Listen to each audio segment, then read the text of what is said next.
back to what I was saying. Now, maybe has the Aegis, so this might be somewhat of a Digi feed strat, but for the side of Burmese Ghouls, it's not about control Carl TZ. It's about control Lusty. No, the thing is, a feed Diggy strat doesn't have to be a feed Diggy strat if you're winning.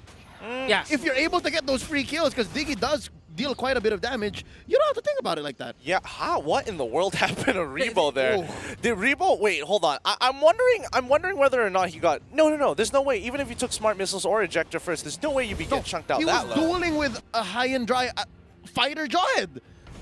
But there's no way he would catch up to him almost ever unless he walked up too far, unless he got punished by Ruby DD, who's probably hiding in a brush. Yeah, most Because likely. I think in terms of items, the 1-1 doesn't get the movement speed or the boots early on, while for the Jawhead, they get that. They go get boots that, first, They go yeah. boots for the side lane. Yeah. And now, Boots as first, you can, yep, as there you we can go. see it, he got the boot now. The boot. Probably he just sold his item, just got it. He knew that he needed it the most. I suppose. But I think these are one of those situations where you don't want to like walk up a little too far, especially when you know there's a Jawhead off lane. The moment you see high and dry, it's like this is a dead giveaway. You shouldn't be mistaking like that. Oh, but Few using that Purify to get on out of there, and I think this game it is slowly begun. Give it 2 more minutes, and it's going to be a fiesta. Oh. Turtle cam. Turtle is now up. Rebo here still having a hard time. Ace in the area. And Ruby DD, they positioned themselves to the turtle. I think they're going to start it up. I'm looking at where Kid left his traps. There's got to be some in the bush, at least entering this greater turtle area. Right now, oh, that's going to be Carl TZ. And Flat TZ coming in. Oh, first blood drawn here by Carl TZ. Down goes maybe. But that's, I guess, what a Diggy does. Anyways, Carl TZ looking low. Oh. And these finding these pickups on Carl like it's nothing. And Farsa goes down as well. He gets hit by the arrow. And man, oh man, Burmese Ghouls, they're just controlling the early game. Yep, I mean, this game really is just snowballing in the way that Burmese Ghouls wants to, but Rebo is going to have the time to sit on top of the on the top lane and get a little bit of that gold, trying to slowly just maintain the gold lead, keeping it even. Don't want to lose too much out. Arm's reach is it still right now about 200, 300 gold, 3 minutes in. Oh no, I wonder if Rebo knows. This is huge. Lusty gets caught in by the reverse time, catching a few bombs himself. Carl TZ sitting at 1-1 with the mystery shop. Now, here you see how, yeah, despite how nice the draft is, regardless for both sides, you kind of feel that Bren Esports, they know that they're on a clock every single time. They know that they can't go as slow as they did game number 1. They couldn't really control the early game here for the side of Burmese Ghouls, even if they had the Claude. When Bren Esports used the Claude, they were controlled heavily by the side of Burmese Ghouls. It just seems to me that they cannot return the favor.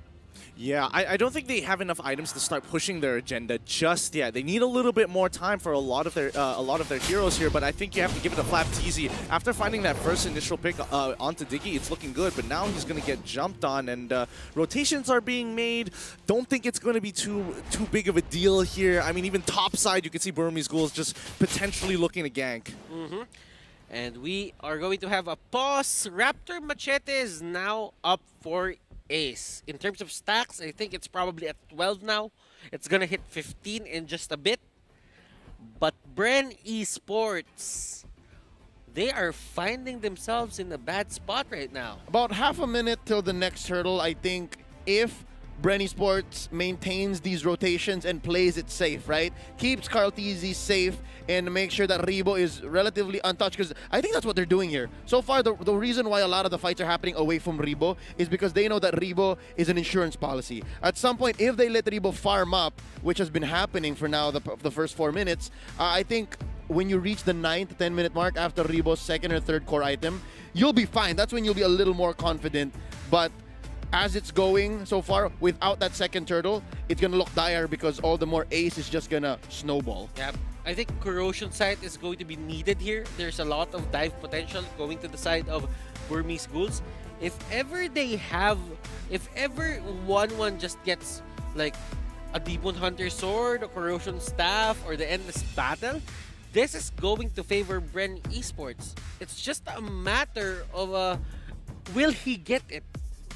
Will he get to those items? I think, yeah, it's just a matter of time. I get what you're saying, Butters, and I would definitely agree. Other than the fact that the rest of the Burmese Ghouls, they're trying to they're trying to cut that time short. They're trying to say, no, we need to put enough pressure on the map to make you say, hey, you have to react, you have to respond, and if you do, you might lose your life in the process. Yeah. So it's a matter of really just staying in the early to mid game for Bren Esports. Like, go through the motions so that we get there properly with our items. And for Burmese Ghouls right now, they're trying to skip that whole thing, right? Like,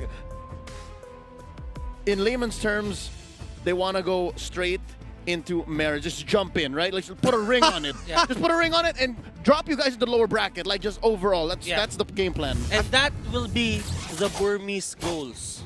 The Burmese Ghouls. That's the Burmese Ghouls. Yeah, that's the thing. I was leaning more to the Burmese Ghouls rather than Bren wanted to be jumping in it a little bit too early. But it's a matter of perspective, It's a matter of perspective. Now, Bren here on towards the top side, as you can see, both having their insurancy policies of Ace and as well as Rebo to make sure that they can carry the team at the end of the day. But despite losing the first turtle, it's 10.8 to 10.8K.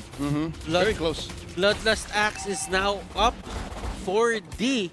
Toughness boots will be the boot of choice for that Claude on Ace. Turtle Cam is now up, and as you can see, Burmese Ghouls, they're ready to take it. Oh, the doctor almost went down. Oh, that was so scary again. It happened. Oh, that's going to be a feathered airstrike. I think Ruby DD's going to bite it. Oh, that's going to be called easy, laying down the law. Close one, and still nice steal here by Ace. He's going to go for the Blazing Duet. Oh! No, that's Flapped Easy. Flapped Easy makes him pay. Oh my goodness, that is going to be the fight that D wants. He tries to go for the counter initiate. Few on the other hand, he escapes. Carltiz here trying to make the most out of this. Maybe he will go down, maybe not, and maybe he will live. Oh my goodness, I don't know, but I've been noticing for the entire M2, how are people getting away with 1 HP more times than they should? I mean, I don't know if it's somewhere on the map, but right now, delay damage onto Flapped Easy. Okay, I have an idea of how to explain it, right? Remember how there's so many chases happening in this game so far? It's because Burst. Burst seems to be the name of the game currently in Mobile Legends. And second, why are games so fast? 13 minutes, 14 minutes? Again, because of the timers. They're just so much shorter in the jungle, and that's why heroes develop so much faster. Next, why are people getting with 1 HP? I'm guessing it's just mechanics, man. We are playing at the top of the competitive ladder. This is the highest echelon of MLBB competition. So, hey, if I'm better just this split second, then you don't get the kill. Honestly, I just feel a little unlucky. Like Burmese Ghouls have landed all of their abilities, and Few just makes it away with literally 1 HP. And the same has gone the opposite side as well. But wait, hold on. This might be something here. Oh, maybe getting caught out, but that is his answer to that Imperial Justice. It's going to be the reverse time. Now, onto the top lane, we're seeing Carl here try to control the lane for a bit with the Farsa, and 1-1 is relegated to the bottom lane. They're just giving him space, and he will be there, and maybe he will go down. That is going to be Deadly Magic taking his life. Oh, this is what they've been waiting for so long. And okay, now they've got a little bit of a kill lead, but that's not all, as they want to push a little bit further, especially when it comes to these neutral objectives. Okay, so now they have control over the jungle. D is in the area. He can use the Black Dragon form. Lusty getting hit by the arrow. And look at this, Imperial Justice on Ace. Flap goes in, and that Labu Labu just goes in and tries to do as much damage as possible, but he gets kited. He takes maybe down, but he goes down in the process. That is a 3-4-1. I think the name of the game for Bren Esports right now is to just minimize their losses, and Carltiz gets caught out. I think for Bren Esports, despite them locking in that third turtle of the game, they really just still want to invest in Doc Rebo. They still want to make sure this 1-1 gets there. It's because they could have really called for 1-1. They could have said, hey, we're going to pick a fight here in Turtle. Please help out. But no, they just said, okay, you farm up. You make sure that we make it to the late game. And we'll just make sure that we win or just don't die as often. And now here's an Imperial Justice starting it off. And he goes for the Blazing Duet just in time before he got stunned. And Lusty, he's finding these Imperial Justices on the Claude. But in terms of follow-up, we don't see it. I mean, Lusty is just taking the opportunities as they come. Luckily, he's getting out without getting punished too far. But like you could see on the minimap that like everybody, Rebo, Cartesi as well, even with the space escape, could not catch up to it. There was just too much distance to cover. Oh my goodness, and we are probably seeing Burmese Ghouls. They are close to just getting this series win, but Bren Esports don't count them out. Rebo is still their insurance policy, and this is going to be the weakness finder for Rebo. If I'm not mistaken, this would be the weakness finder, and this is going to occur once we hit the late game. Yeah, and more importantly, it just allows him like, oh, I don't have a corrosive sight, that's fine. I can still run you down the moment it procs literally once or twice. It's not the most fun in the world, but as you can see, the game is slowly starting to progress in a way that Bren is actually quite happy about. All right, you're literally, what, 2K ahead of me. No big deal. As long as it's a 2K margin, one fight, we can turn it around, get our power spike, and then look to fight you later on. Yep, and I don't think they even need to win fights. They just need to survive fights and just live to see Doc Rebo with that MD, all right? Like, this is exactly what it feels like to have a doctor in your family. It's gonna take a while. The studies, oh, don't get me started. That's a decade plus. But, Housemanship too. yeah, exactly, right? But when you get there, oh, wow. You got a doctor in the family. It's all good. But right now, they have to hold strong, man. Because the first floor taken in here by Burmese Ghouls, not even 10 minutes in. Again, imagine the pressure crashing down onto your base. If they're not smart about the defense, they're getting penetrated real soon. And they have a lot of long-range punish. See that? The time bomb, the reverse time, the abyssal trap, the abyssal arrow. There are a lot of things that Burmese Ghouls, they can use these things as a way to punish Bren Esports. If Flap goes in, they can just turn on Flap and just punish him. But then again, if you're seeing this, Few isn't really the target of the Black Dragon form in terms of D just using it. I mean, not anymore, especially when you have Kid on the watch, and as well as Ruby DD, either or could look to try and pressure Few whenever he does start dropping that Feather Airstrike. So right now, Bren is just looking to fight at the right place at the right time, while Burmese Ghouls, they're just looking for picks, consistently sieging them under their turret. Kid, he's gonna jump in and out whenever he feels like it, and with Lord knocking at their door, what choice does Bren have? And look at this, Lusty almost getting hit by the arrow, and this is the push that Burmese Ghouls wants to go for, and the Blazing Duet just deals so much damage. Oh! Flap is forced to go away, and Flap goes down. That is going to be the D with this phenomenal Yuzhong play, and they get the turret onto the middle lane. Will the turret on the top lane go as well? And Bren Esports, they minimize the casualties, they minimize the losses. But for the side of Burmese Ghouls, they're happy to take this slowly but surely just because they have the cloud in their hands. If anything, it's all about Bren Esports making the best decisions, the least worst for them, right? Because already they are stuck between a rock and a hard place, and what they need to do right now is just stop the bleeding. So far, mid getting penetrated here is definitely the worst that they can have, but at least what they can hold on for here is, again, Rebo is slowly building up. He has not died yet, and if you can bait out the ults from Burmese Ghouls, maybe at least waste one Black Dragon form from D, then I guess you're on the way. We are sitting at 12 minutes. And yeah, we are. Yeah, and Kid There, here. like this, Oh, like this. maybe will be the target, and Flap trying to go in for Kid. Kid gets away. Abyssal Arrow gets thrown out. Rebo gets hit, but he has the ability to just cleanse himself from these disables.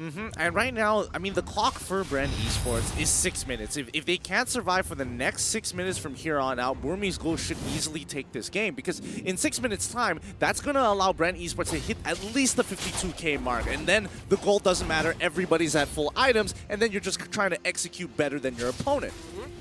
And as you can see, D there trying to go for Carl Easy. He has the Winter Truncheon, and that is going to be the punish. Feather Airstrike in the middle of everything. Flap Easy trying to tank as much damage as possible, but there's going to be the time journey in the middle of everything. It protects people. Bren Esports falling one by one, Lusty is the next target. He dashes in back to base. Carl going in. He doesn't have the hat trick. And that is probably going to be it. Rebo trying his best. Oh! And Ace still here. Lusty trying to go for the stun. And they live to fight another day.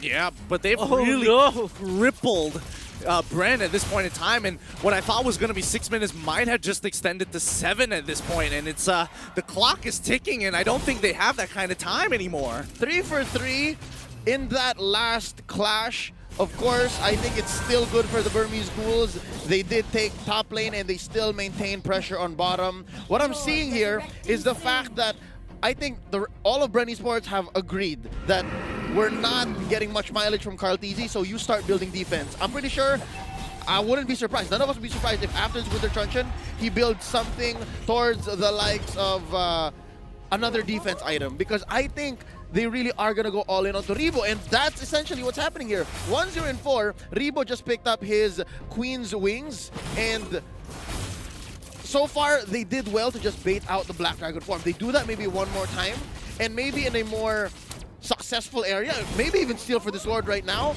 then we might see that 7 minutes pass by. I might want to see Bren Esports here fight as a team, because the thing that they're doing, but hold that thought, Ruby DD gets the kill on Few, and that only means Burmese Ghouls here have free reign of the Lord. Bren Esports, they are forced back, but D here, he is going to cut Rebo and Lusty, and Flap Easy will be their target. 2 members from the side of Bren Esports go down. Lightning Truncheon goes to Kid. And if you're a Burmese Ghoul fan, you're really happy right now that this is happening. Yeah, this is just a huge win for Burmese Ghouls. I mean, Lusty, he can't walk in. Karl'Tezi can look to try and make something happen, but oh no, he got hit! Gets hit! He gets hit! Carl has a Winter Truncheon. Lusty trying to bail them out, but Rebo here can only do so much. The Abyssal Trap will bite him in the end. He will go down. Few is up.